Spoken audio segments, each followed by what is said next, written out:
إن الحمد لله نحمده ونستعينه ونستغفره ونعوذ بالله من شرور أنفسنا ومن سيئات أعمالنا من يهده الله فلا مضل له ومن يضلله فلا هادي له وأشهد أن لا إله إلا الله وحده لا شريك له وأشهد أن محمدا عبده ورسوله أما بعد فإن خير الحديث كتاب الله وخير الحدي حدي محمد صلى الله عليه وسلم وشر الأمور محدثاتها وكل محدثة بدعة وكل بدعة ضلالة وكل ضلالة في النار.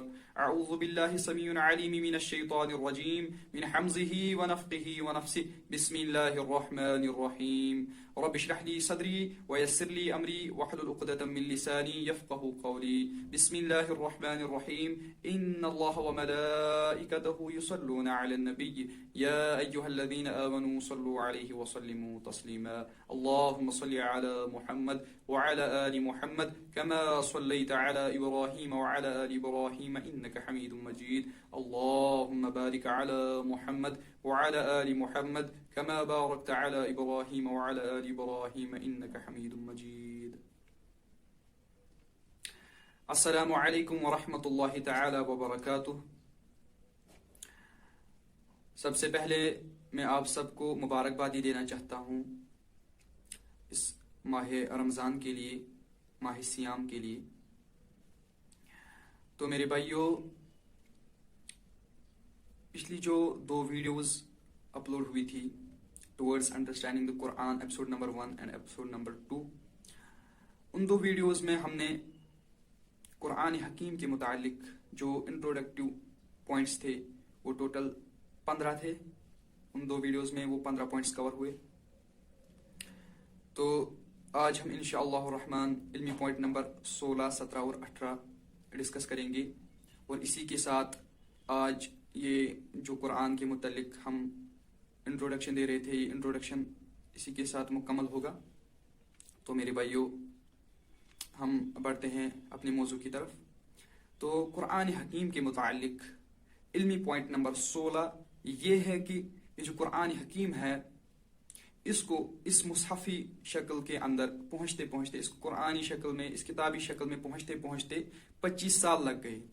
ٹھیک ہے میرے بھائیوں، 25 ایئرس. ان 25 ایئرس میں وہ 23 سال نہیں آتے، وہ 23 ایئرس نہیں آتے جن میں قرآن نازل ہوا، بلکہ وہ 25 سال، وہ 23 سال اس سے الگ ہے. یہ 25 سال اس سے الگ ہے.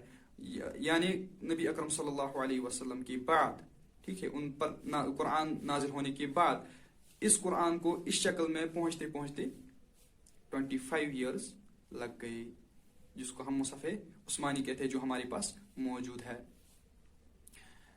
تو قرآن حکیم کے بارے میں علمی پوائنٹ نمبر 17 یہ ہے میرے بھائیوں کہ یہ جو عرب کے لوگ تھے نبی اکرم صلی اللہ علیہ وسلم کے دور میں، صحابہ کے دور کے اندر، یہ جو عرب کے لوگ تھے یہ بڑے مشہور تھے، کیونکہ ان کا حافظہ بہت ہی سٹرانگ تھا. ان کا حافظہ مانا جاتا تھا پوری دنیا کے اندر. ان کے بارے میں یہ کہا جاتا ہے کہ جب نبی اکرم صلی اللہ علیہ وسلم نماز کے اندر قرآن تلاوت فرمایا کرتے تھے تو صحابہ اس کو سن کے ہی حافظ بنا کرتے تھے. ٹھیک ہے، سن کے حافظ بنتے تھے. اتنا سٹرانگ ان کا یہ حافظہ تھا. تو ماشاءاللہ بہت سارے حفاظ بن گئے تھے.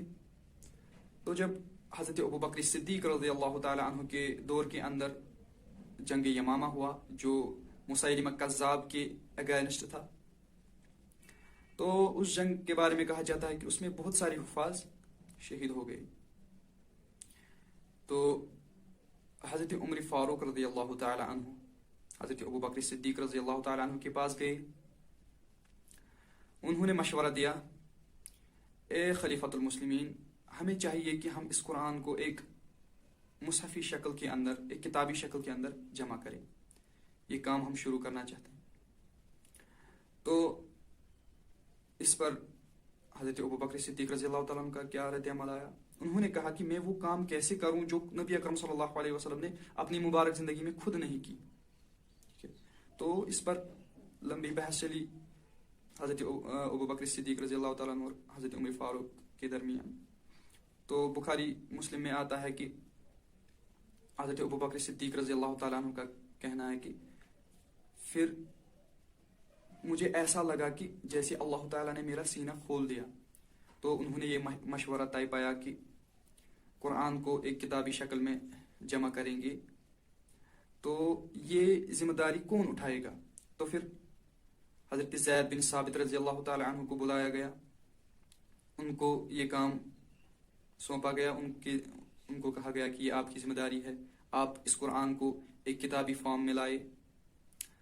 تو پہلے میں حضرت زید بن ثابت کے بارے میں کہوں کہ وہ ایک صحابہ ہے، نہ کوئی تابعی ہے نہ تبع تابعی ہے، بلکہ ایک صحابہ ہے. اور وہ قرآن کے متعلق بڑے انٹیلیجنٹ مانے جاتے تھے. ان کا حافظہ بھی بہت مضبوط تھا اور ان کو کاتب وحی بھی مانا جاتا ہے. انہوں نے جو قرآن کا ڈومیننٹ حصہ ہے، ڈومیننٹ وحی ہے، وہ انہوں نے ہی تحریر کی ہے. تو ان کے ذمہ یہ کام دیا گیا. اس پر حضرت زید بن ثابت رضی اللہ تعالیٰ عنہ کا کہنا ہے کہ یہ کام میرے لیے اتنا مشکل تھا کہ اگر حضرت ابو بکر صدیق رضی اللہ تعالیٰ عنہ مجھے کہتے کہ آپ ایک پہاڑی ایک جگہ سے اٹھا کر دوسری جگہ پر رکھ دو، یہ میرے لیے اتنا مشکل نہیں تھا جتنا مشکل یہ جتنا مشکل یہ قرآن جمع کرنا تھا. ظاہر ہے وہ بڑے اللہ تعالیٰ سے ڈرنے والے بندے تھے. تو انہوں نے ہی یہ قرآن ایک مصحفی شکل کے اندر جمع کیا. تو پھر یہ جو قرآن انہوں نے جمع کیا، انہوں نے ایک کتابی شکل میں لایا. یہ پھر حضرت ابو بکر صدیق رضی اللہ تعالیٰ عنہ کے پاس ہی رہا. اور ان کے بعد حضرت عمر فاروق رضی اللہ تعالیٰ عنہ کے پاس رہا اکارڈنگ ٹو بخاری. اور ان کے بعد ان کی بیٹی اور ام المؤمنین سیدہ حفصہ رضی اللہ تعالیٰ عنہ کے پاس رہا. تو یہ تھا علمی پوائنٹ نمبر 17. تو علمی پوائنٹ نمبر 18 قرآن حکیم کے بارے میں، اور آج کا آخری پوائنٹ یہ ہے میرے بھائیوں کہ یہ جو ہمارے پاس مصحف موجود ہے، جس کو ہم مصحف عثمانی کہتے ہیں، یہ کیا ہے؟ قرآن کو بہت ساری ڈائلیکٹس میں پڑھا جاتا تھا، بہت سارے لہجوں میں پڑھا جاتا تھا. اس کی بہت ساری قرات تھی. ٹھیک ہے. تو حضرت عثمان رضی اللہ تعالیٰ نے کیا کیا؟ انہوں نے وہ تمام ڈائلیکٹس ختم کیے. ٹھیک ہے. پھر اس کو ایک ہی ڈائلیکٹ میں جمع کیا، جس کو ہم یہ جو قریش کا ڈائلیکٹ ہے، اسی ڈائلیکٹ میں انہوں نے یہ جمع کر کے ایک کتابی شکل کے اندر لایا. ٹھیک ہے. وہ کیونکہ ان کو خوف تھا کہ کہیں اس قرآن کے سلسلے میں امت میں اختلاف نہ پیدا ہو. ٹھیک ہے. تو یہ اختلافات ختم کرنے کے لیے انہوں نے یہ کارنامہ کیا، اور ان کا یہ کارنامہ تمام مکاتب فکر کے اندر بہت اعلیٰ کارنامہ مانا جاتا ہے. اور تمام مکاتب فکر جو مسلمانوں کے اندر ہے وہ اس مصحف پر متفق ہے، وہ مانتے ہیں اس مصحف کو. ٹھیک ہے میرے بھائیو. تو یہ تھا علمی پوائنٹ نمبر 17. تو یہ تھا علمی پوائنٹ نمبر 18 اور آج کا آخری پوائنٹ. تو میرے بھائیو اسی کے ساتھ قرآن کا یہ جو انٹروڈکشن تھا یہ ختم ہوا. انشاءاللہ الرحمن اب ہم قرآن کے بارے میں اور بھی ویڈیوز اپلوڈ کرتے رہیں گے. امید ہے آپ ہمیشہ ہماری ویڈیوز دیکھتے رہیں گے اور علم حاصل کرتے رہیں گے انشاءاللہ الرحمن. وآخر دعوانا